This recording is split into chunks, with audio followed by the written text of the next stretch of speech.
So, iconic Queen Street retailer Smith Caughey is planning to close its doors early next year. And this will see 250 people lose their jobs. It's the perfect storm, isn't it? Viv Beck is with the heart of the city in Auckland. Nice to see you. This is not good, is it? There's so many things have reached this perfect storm. But what do you put it down to? Well, it's a combination of things, and they've said that too. I mean, we've had an absolute storm in the central city for actually nearly a decade. If you think about the city rail link, which has taken forever, it's so unattractive. It's the last place I want to go. You know, I sort of tense up when I have to go there because I don't want to be there. It's a pit. Well, fortunately, people are still coming, but the reality is all of the construction, and it's the council stuff and the CRL. COVID was dreadful for us. I don't know if people fully appreciate how tough that was, trying to trade through that. Well, they also moved a lot of homeless into the CBD, and a lot of the prisoners came out, they went into the air, and buildings were full of social housing. And actually, those issues were signalled early in COVID, and unfortunately, they weren't addressed soon enough, and that's really been, I think, a key contributor. Clearly, shopping habits are changing, but I think it's been worse than it really needed to be. Well, it's probably hastened the process because on that corner where Smith Caughey is, you don't want to go there. I mean, it's just trashy. It feels unsafe. And the times I've been there, there's been people yelling at each other, all sorts of things. It's just. I can see why families don't want to go there. Why would they? Well, it's pretty devastating to hear people talk like that, I have to say. I'm sorry for saying that too. I understand. And look, we have to support the businesses, and we've done everything we believe we can.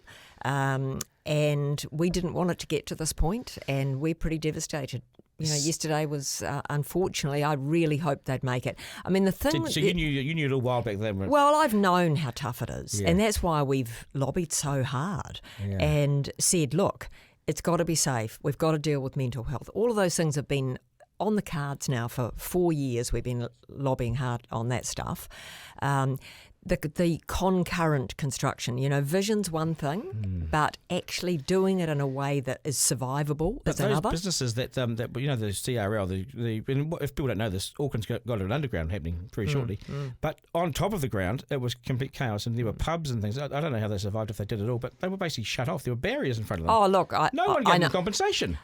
Well, we fought for it. It took us years, but we did get some. But I mean, that's another one. Those people are still deeply aggrieved. They haven't been treated right. I would be too. Yeah, no, they are. And we haven't let that go, actually, because the reality is they haven't been treated right. So, look, I think from our perspective, we know that there is investment happening, which is a positive sign. We have to do everything we can to keep people coming and to make it accessible, make it safe. That's what the only course here, and because a lot of livelihoods are at stake. Totally, and the more people you have in a CBD, the busier it is, the better it is. So. Absolutely. I mean, we had 85,000 people for the Writers' Festival a few weeks ago. Yeah, that's good. The Music Month, the Comedy Festival. People do come.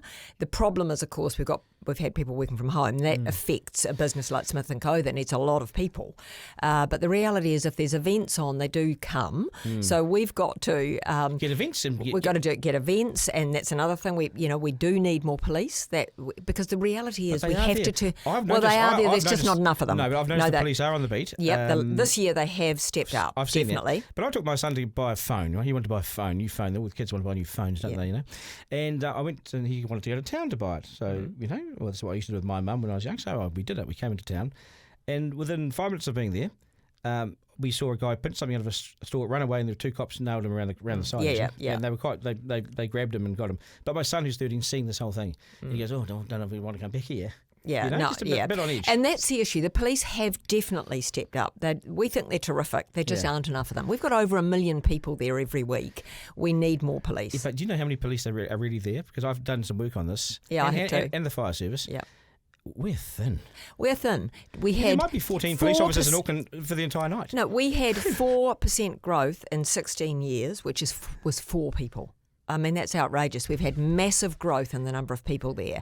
This is not just a call for something. This is actually a need. And they won't show up for retail crime. I'll tell you why. Because if it's under $300, they don't They don't. They register it, but they don't come. Under $300, don't care. One thing I have seen is that they have started to target the repeat retail offenders. So we are, in fact, I've seen it. I mean, we deal with them almost daily, and people are being arrested. I can think of this week of people have been arrested. No, they are. But what happens after that, though? I know. That's the thing. They get arrested. They might get held if we're fortunate, but the problem is what happens next. You're absolutely right. Yeah, there need to be the and it used to be that you took places for people to go. Yeah, well, there's not. It used to be that you took these kids home, and the policeman had given them a boot up the arse, and the father did too. But you take them home now, and the father says to the police officer, "Piss off! He's done nothing wrong." Yeah, so there is massive issues every way we look, I think, across our society. What we have to do is do everything we can to manage the next couple of years till we get the CRL, because we have to make sure that works. Billions of dollars of investment. What's caused this? Why suddenly we're saying that Auckland CBD is so rough and unattractive and everything? Because why? We've pumped a lot of money into the place. Well, we noticed a massive change in COVID. It was COVID, is it? Yeah. Because I live and work there, I saw, the reality is 95% of the street trading business disappeared overnight. Right. All the big events stopped. We had emergency housing. The demographic changed, and we recognised that. We were clear what needed to happen. It didn't happen fast enough. Now, okay, I'm not trying to make some sort of statement here, but the reality is it's the truth. Yeah. And things got worse than they needed to, worse. And we've done everything we can locally. There's lots of wardens out there and security guards. We've got a great security team, and they do make a difference. They de-escalate significant issues. We know that. But the reality is we have to turn it around with a really clear, focused effort, and we do need more from central government. Yeah, for but that. It doesn't help when this was in Ponsonby, but there's a shooting in Ponsonby a couple of weeks ago. There was the shooting down in... but that's across the place. It's not just the central city. No, it's not. Have you been to San Francisco lately? Not lately. I have been there several times. You've heard about it though? And so we have to avoid, we can sort of talk about the issues, but we've got to solve it. We cannot end up there. Well, I don't think we're close to that. No. But it doesn't take much to... That's what I mean. We've got to act now. It's already beyond urgent. We have to act now. And we have to... The other thing is the events make a difference. If there are more people feel safer.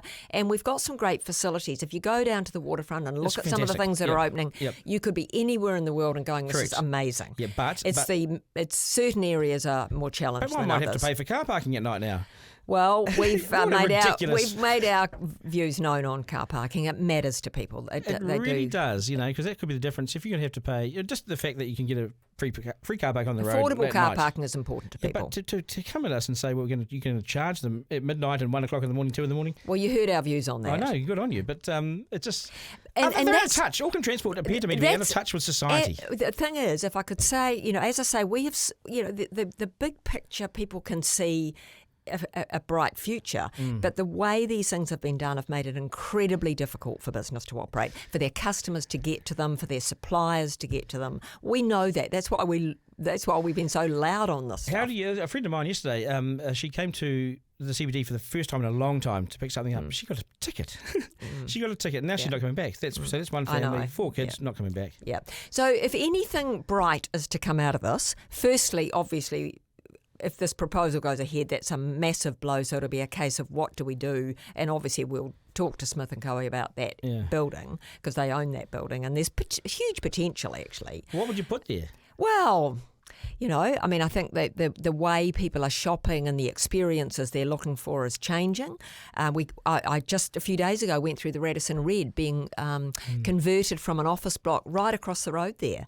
And turning into a hotel. So there are things possible with I know, but you still need cornerstone. You need cornerstone historic, iconic retailers, and if they go, that might knock the confidence of, say, the Whitcalls or whatever. I mean, it would be great if there was some way to retain something of this, because I think losing an icon and in a beautiful heritage building, that's a massive loss. I totally agree with you. Yeah. But what I'm saying is there has to be an ongoing activity to keep people coming here. We've got the Civic Centre, just, the Civic Theatre, you can't the drive town down hall. there, though. Don't you drive down there. Go around the back, please, because it's a one-lane through there. Look, I mean, to be honest, I hope if there's one thing that comes out of this, we get Auckland Transport, Auckland Council recognising the impact of those decisions they make. Because I'd sack them and start again. That vehicle essential vehicle only, right by Queen Street there, $150 fine for unsuspecting people has been outrageous. Well, I think it's crazy. And so I took my electric motorbike thing through there the other day, and someone yelled out at me, some warden or someone yelled out at me I couldn't do it, and I just carried on. But it's so difficult to make your way up and down Queen Street. Well, I think we agree. And the thing is, what we've got to do now, though, is get some sensible common sense into it. Yeah. How do we actually, what do we do with the next 2 years? Because remember, CRL's really late. Yeah, So, of course it is. But we've got a couple of years to go, and we've got to turn this around so we're a vibrant, safe, 24/7 city when the CRL opens. And you need people essential. Because tourists come here, or that maybe they won't if they keep hearing this. So we need to. Well, fortunately, I mean, we've just had a bumper cruise season, and their experience was good. Was it? I know that. So, yeah. So look, we got to build on the positives. We got to get improvements where it's needed. Did you, when you got to the studio this morning, did you come through any of the protests? Did you see any protests? No. Oh, really? No, I got a clear run because I thought that's why we went for a slightly later time from another appointment. Okay. But a clear run. Okay, we might go and have a look at some of this protest stuff now. Viv, nice to see you. Thanks Thank so you. much. We'll get you back again as well. Thank you. Okay. All the best.